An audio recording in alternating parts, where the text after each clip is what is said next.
200 and fork? 200 and fork. It's my 200 and fork stream. 200 and fork. Shk. Duh. Shk, shk, shk. We have a name trace for girl kisser. G, shk, I dot, R, L, click, K, shk, shk, I dot, S, K, S, K, K, E, R, click, 1, 2, 3, shk, girl kisser, girl kisser, girl kisser, girl kisser, shk, shk, shk, shk.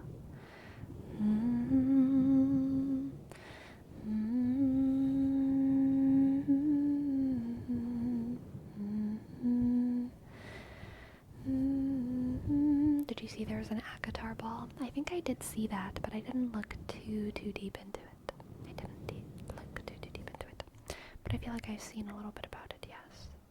I'm afraid my thing is about to creak. Creak warning. Creak warning. Creak warning. I just wanted it to be a little bit lower.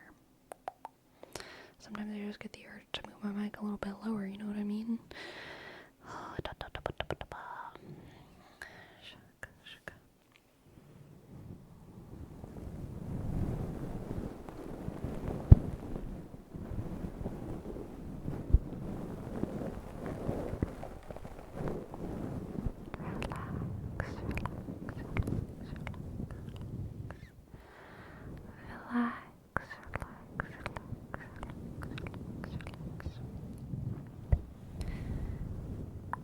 Should you oil that a bit, or is it fine to creak? I ain't got no oil.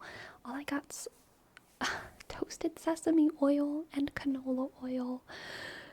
And I have butter right now, vegan butter. I don't even have olive oil right now. Chaka, chaka, chaka. Ah, yes, little sharky. I will protect you from the bad auras. I will protect you from the bad auras. You are protected. You are thus protected from all the nefarious vibes. Not one nefarious vibe will touch your delicate ears. Not one nefarious vibe will touch your delicate ears. You rest safe in my hands.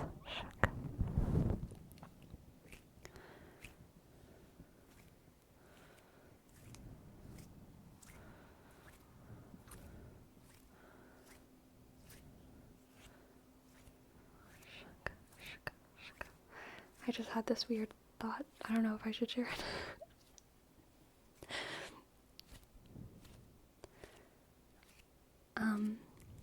I feel like I sound like slime right now. This ASMR artist thought. I currently sound like slime.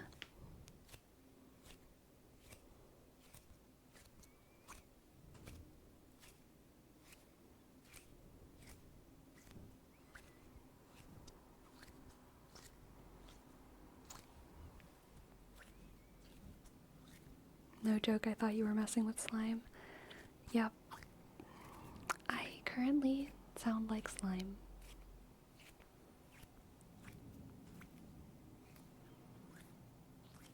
I promise I'm not slime. I promise I'm not a slime girl, okay?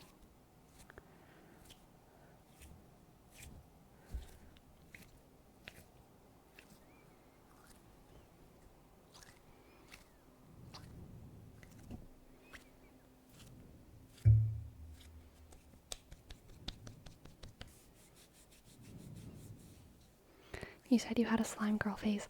I did have a slime girl phase. But that's different from being a slime girl.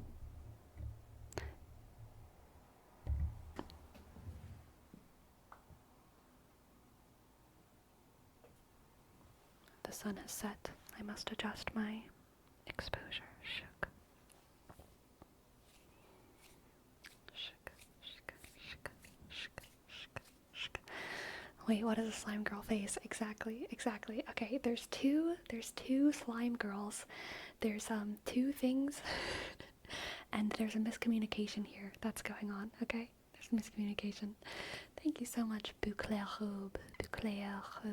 Thank you. So, a slime girl can be a DIY arts and craft hobbyist who really enjoys putting glue and clay together, and food dye and sparkles to make different textures of slime. That is something important. That is a slime girl on a massive part of the internet. There's another part of the internet where a slime girl is a woman made of slime who can consume you wholly and completely and is a little bit amorphous and sticky and mysterious. These are two different types of slime girls. I was a arts and craft hobbyist slime girl for a while. I was never a woman made of slime, though. You know what I mean?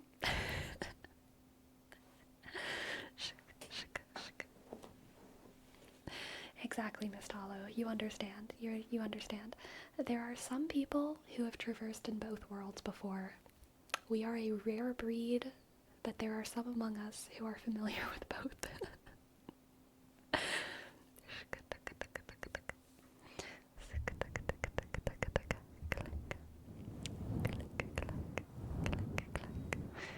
Click, clack. Click, clack. Alright.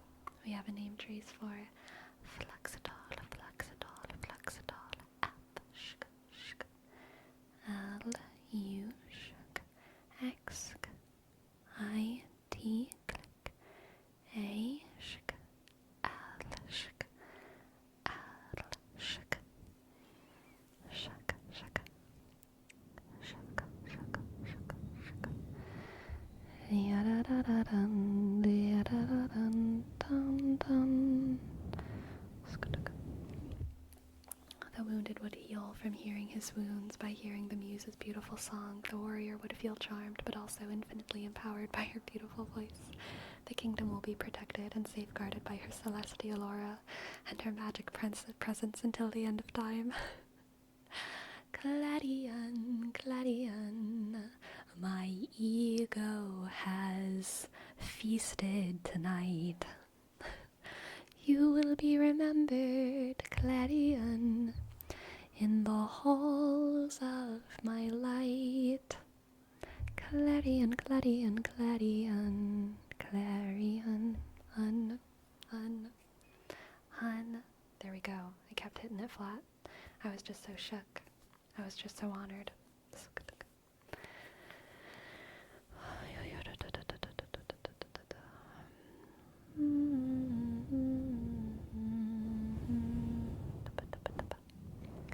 Dooba-dooba-dooba. Scooby-Dooby-Doo, where are you? I don't want to get copyrighted. Scooby-Dooby-Doo, you are not here. 'Cause I don't want to get copywritten. I don't want to get copywritten. Scooby-Dooby-Doo. Scooby-Dooby-Doo, I miss you. I miss you singing freely your tune, but I must fuck it up so as to not catch the eyes of the overlord. Scooby-Doo. Scooby-Doo, Scooby-Doo, where are you? Scooby-Doo, Scooby-Doo.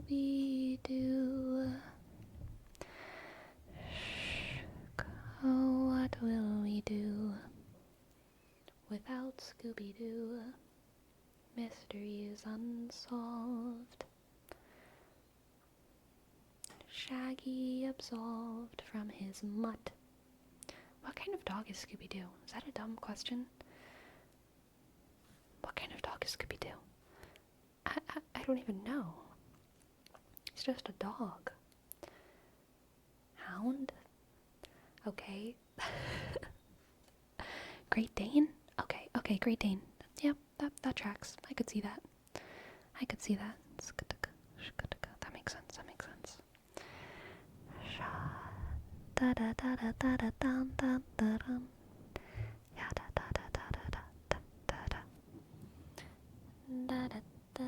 I love Great Danes. Me too. I love Great Danes. Canonically, Great Dane. I'm up on my Scooby lore. Very good. Is that the size of dog you would like?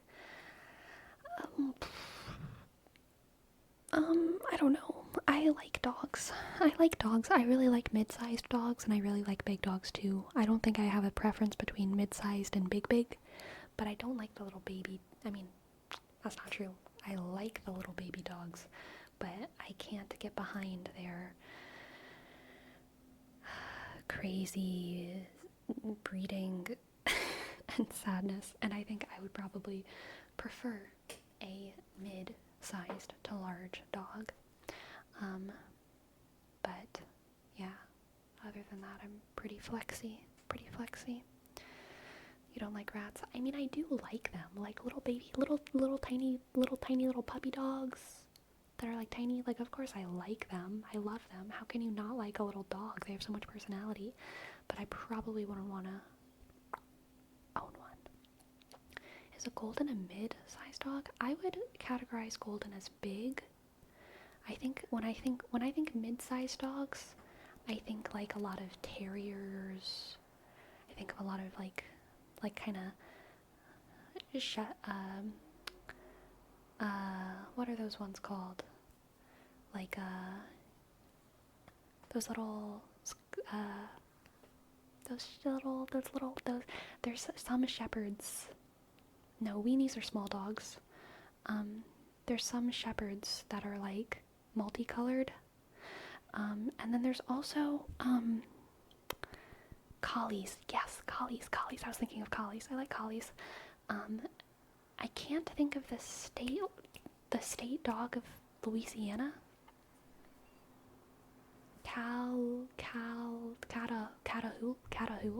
Catahoulas? I like catahoulas.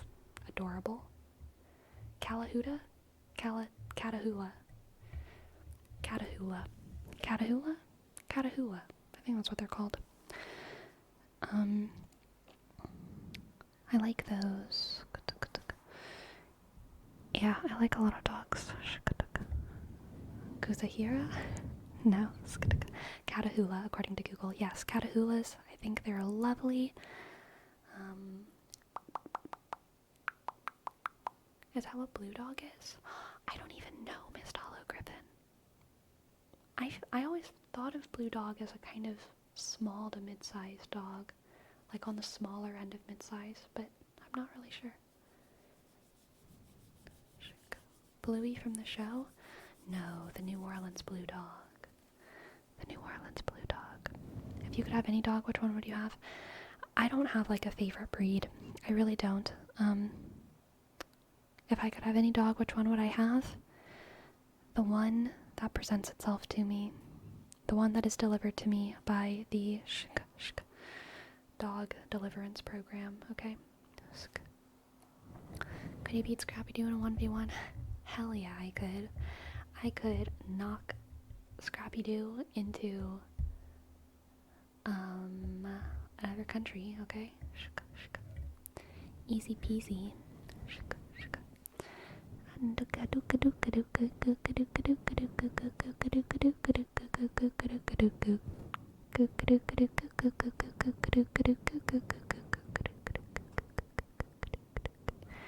Is there a universal dog delivery system like theirs with cats? There is, but it's much less precise and understaffed. So it's a little bit more rare to be delivered a dog, but it does happen. The cat distribution system is pretty hardcore, though. Pretty hardcore.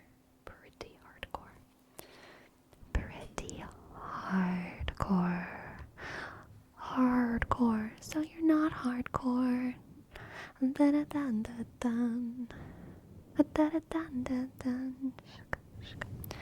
love when people adopt a wild dog and it turns out to be a giant wolf. I don't love that for the wolf, but it is funny when it happens. Cats are more independent, so they need less workers to work properly. Baby cats are more dependent, though, than baby dogs. It's part of the reason why cats are such a struggle for shelters, because cats can't go to the bathroom by themselves when they're little baby kittens. They need to be fed, I think, every 4 hours, like on the clock.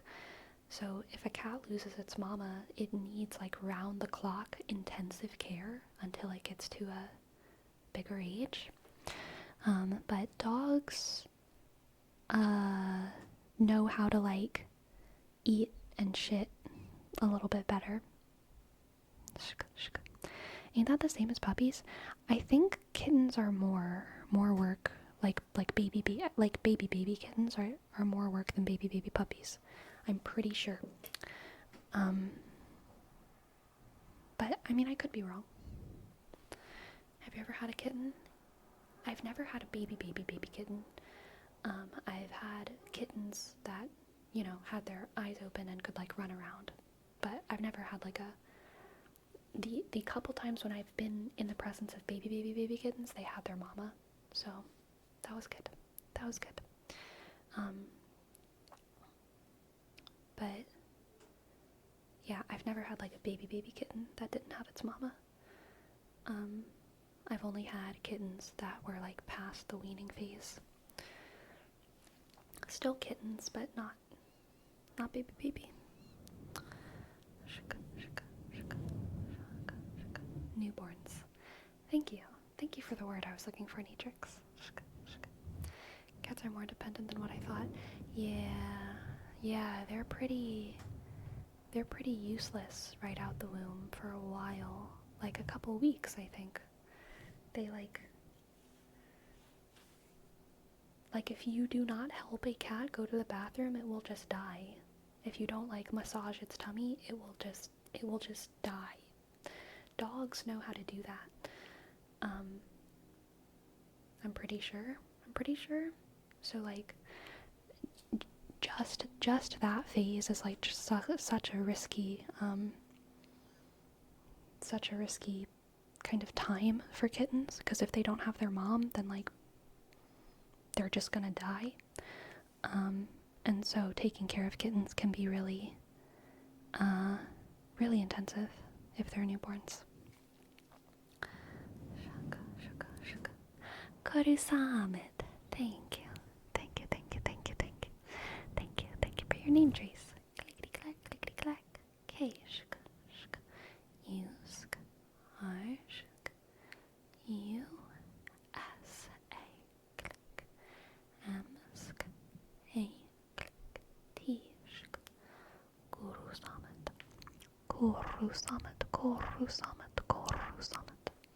Yeah, Dominic's, and that usually applies to cats and dogs. When possible, it's always good to let a mammal wean for as long as it naturally wants to, and before you give it up. Otherwise, it's pretty common for animals to form like attachment issues as they get older, or just not be as well nourished as they could be if they had mom there, you know? I've had newborn kittens before, actually, but most of them were kittens of cats, outdoor kittens, so they went to the bathroom outside and had their mom to take care of them. Yeah, I actually had like 15 plus outside cats growing up at one point because none of them were fixed. Wow, crazy. When I got my schnauzer, she was such a puppy, she didn't know how to drink milk, so she would drink it from my fingers because I didn't have any bottles. Thankfully, that lasted just a couple days. Interesting.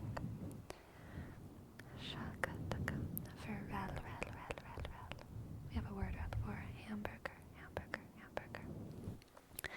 They eat every 2 hours for a week and every 4 hours for a month. Yeah, that tracks. Birds are even sillier. Every 10 minutes.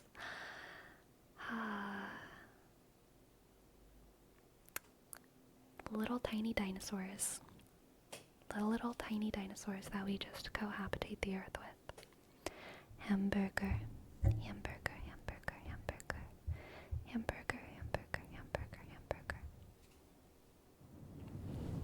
hamburger, hamburger. Sounds like a lot of work. Isn't that more than even human babies? Yes, it's because they're smaller. Their systems are so small. They gotta kind of, basically they gotta stay attached to the tubes. You know, like when you're in the womb, there's a fairly continuous process, you know? And when you're fresh out the womb, for kittens, you basically need to continue that.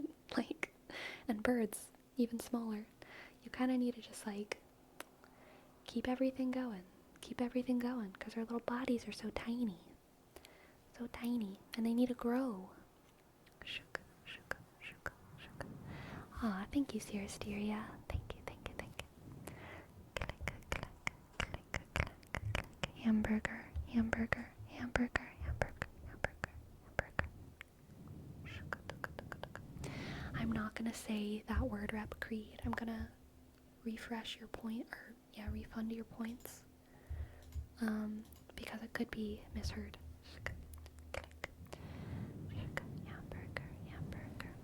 Hamburger, hamburger. Think of it, the smaller the animal, the more often they need to eat, the larger, the more quantity they need to eat. Yes, and actually larger animals can use calories much more efficiently, so it doesn't like just, a creature that's 10 times the size of a smaller creature doesn't actually need to eat like 10 times as much, because bigger creatures have, like slower metabolisms, basically. They know how to use their calories much, much more efficiently. It's okay, Creed. So yeah, that's interesting. It's interesting, because bigger creatures need to burn more calories, obviously, but they know how to use them much, much, much, much more efficiently. Little creatures just burn it all up. They burn it all up because they're moving so fast, doing all kinds of craziness.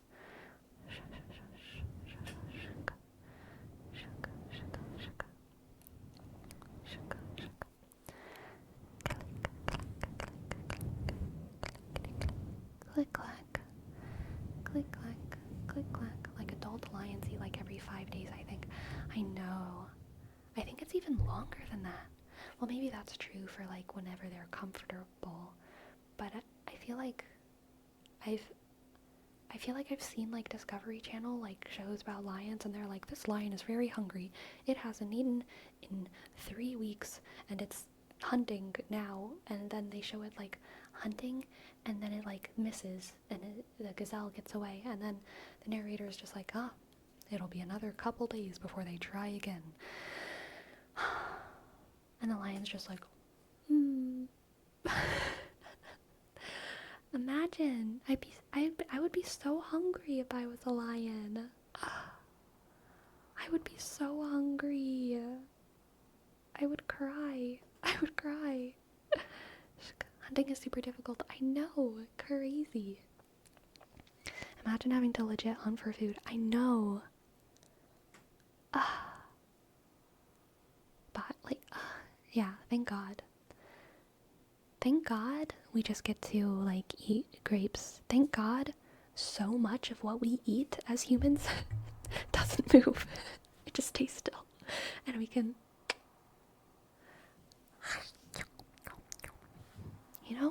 thank God. Literally. Praise his name for making us omnivorous. Praise. And for Luke, we have a lion roar word wrap, which must be much scarier than my usual ones.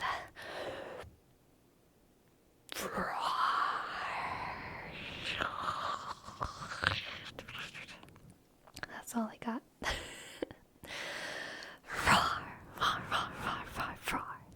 Roar.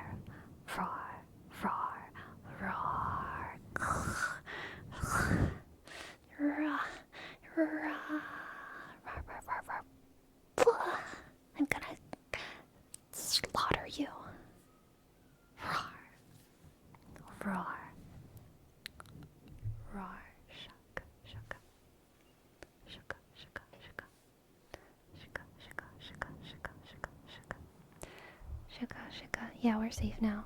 I protect you, I protect you, I protect you. I protect you, I protect you. I have to imagine being a wild animal that's a carnivore would be super stressful. Like, just eat plants, silly. I know, right, Siristeria? What do you think is more stressful? Being a wild animal that's a carnivore that has to hunt every day? Or, being addicted to TikTok?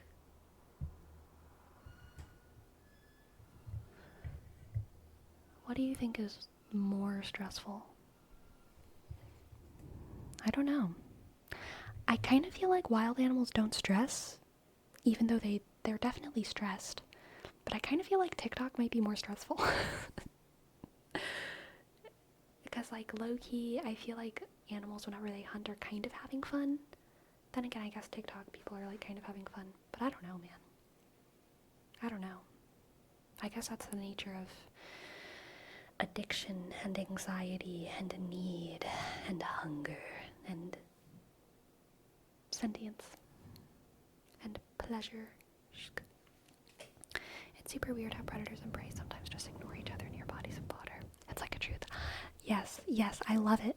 I love being on the bayou in a pirogue going down the bayou, and you see a big log floating, or just sat in the shallows, big log poking out the water of the shallows, some dumb fallen tree or some shit, and there's big log, and on the log there's a bird, and there's a turtle, and there's a little baby gator. They're just hanging out together. They're just sunbasking. Or you'll see like different birds of different types, or you'll see like all kinds of things just sitting there on a log together because it's nice and warm. It's nice and warm. It's nice and warm. Warm.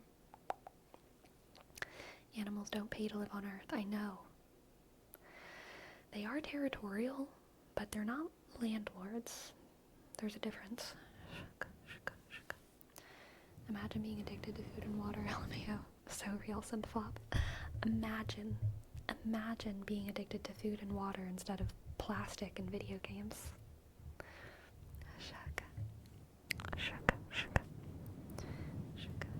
In aquariums, the only reason they can have predators and regular fish is because they keep the predators so full they don't want to hunt.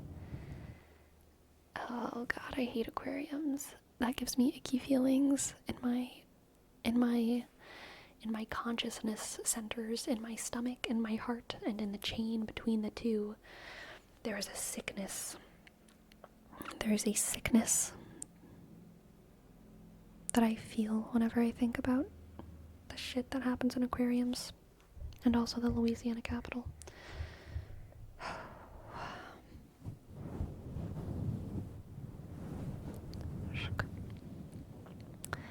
The birds, turtles, and gators are all pals.